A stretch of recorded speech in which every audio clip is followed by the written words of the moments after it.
Mirë se vini miq në Real People. Me mua Florgjinin, është ky takimi jon që kaq shumë ju e dëshironi për gjetur personazhe të vërteta, personazhe që janë pjesë të Shqipërisë tonë. Dua të përshëndes të gjithë shqiptarët. Edhe juve që ju flas, ju që komunikoj, ju që gjithmonë më shkruani edhe për të më ndoshta për të më dhënë një sugjerim, për takuar dikë që unë nuk e kam takuar në jetën time dhe për ta sjell dhe për ta bërë bashkë pjesë të jetës tonë. Nuk e keni ide çfarë pamje të mrekullueshme njerëz që kam këtej nga ana ime e majt, sepse shoh tomorin i cili është i mbushur me dëbor, tomori i mrekullueshëm. Po unë jam shumë pranë fshatit Ermenj, i cili ka një natyrë vjen në formë kurore.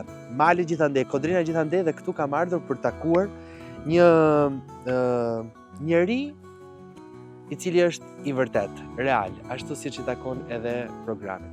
Asbiu, që ka baktit e tij, edhe gjithë jetën e ka të lidhur, ti e ke të lidhur me baktin, e ke të lidhur me natyrën, se s'bën dot ndryshe. Apo jo, Asbi? Po. Kënaqësi njerë që takoj. Si ja? Si jeni? Mirë, si ja kalon? Çka ju mirë? Unë mirë, me thënë të vërtetë, më kishte marrë malli për pak aromë kështu, natyre. Aromali? Aromali. Aromali. Se kjo aroma e malit i bën baktit e mira, edhe njerëzit e mirë. Çdo gjë është bia. Jo se ata që janë të fushës nuk janë të mirë, se kështë do thonë pastaj. Ama ata shumë të mirë. Edhe ata janë shumë të mirë. Ti ku ke lindur vetë? Unë kam lindur këtu në fshatin Ermenj. Në Ermenj, Po. Tani është Ermenj apo Ermenj?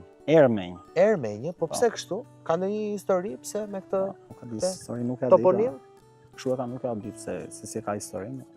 Me emrin. Rrugës kur po vija këtu, në fakt pashi kishte edhe pronj, kishte edhe burime, që po larg është në çik nga Gramshi. Jo, nuk është shumë larg, vetëm është rruga e keqe. 20 km janë nga Gramshi.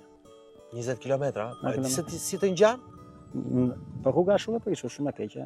Po, dhe rruga e vështirëson çdo gjë. Të ngjan sikur është shumë larg. Mund të ke marrë nga Gramshi, mund të ketë marrë një 60 minuta. Një orë. Po, do aq. I do aq. Do aq. Çfarë bëre sot, si nisi dita? Ja, si gjithmonë ngrihemi mëngjes, ushqejmë bakti, ti lëshojmë, kujdesemi për to. Është dhe periudha që tani ato pjellin. A pse ka periudhën e pjelljes? Po, ka periudhën e pjelljes. Ne ndemi shikojmë japim për të pirë të vegjëlve. Sa burr që duket shurlëndina. Pasin nxjerrim. Sa burr që duket shurlëndina, hajde ecim ne ndërkohë për ti do më tregosh pak se çfarë kemi ne një herë rreth e rrotull, se ti e njeh më mirë këtë zonë se sa unë.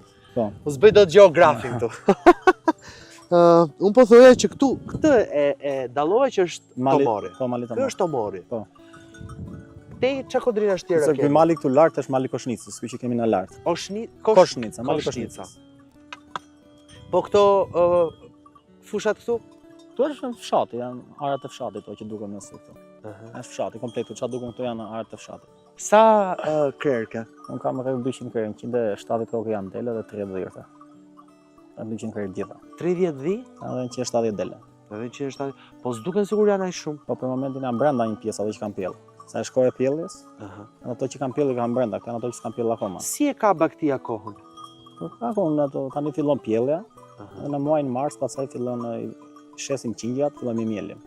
Fillon periudha në mars. Po në mars. Domethënë nga kjo periudha nga nëntor-dhjetor deri në mars, në 10 bëm pjellin ato, deri në mars pin qingjat, pastaj shesim qingjat, fillon mielja.